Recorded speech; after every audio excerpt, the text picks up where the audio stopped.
Headroom and nose room. This will be a relatively quick video. It's a simple subject, but it's one you really need to have a grasp on and understand, because you hear people talk a lot about need more headroom, need less headroom, need a little bit more nose room, and such.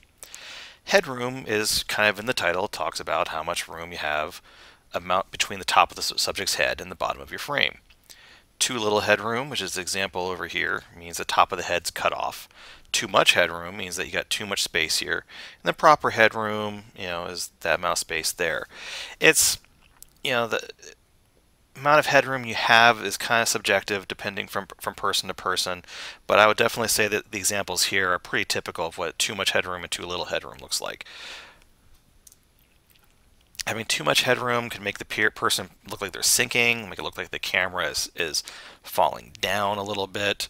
It can also just makes it look unprofessional a lot of times.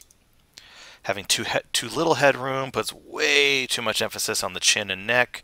It really sort of puts a person in the center of the frame, and to be honest, I think having too much headroom looks even less professional than having too little headroom.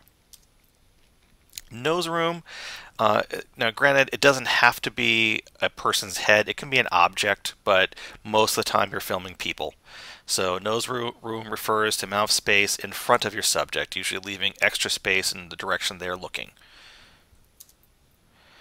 No, not doing so, if you don't pay attention to your nose room, it can really start making things look maybe the way you don't want them to look, because if you have too little nose room, can make your subject look like it's running out of space. Like here, it looks like it's leaving in this frame. Well, this frame, it still looks like there's a lot of place to go based off the amount of nose room you gave this plane.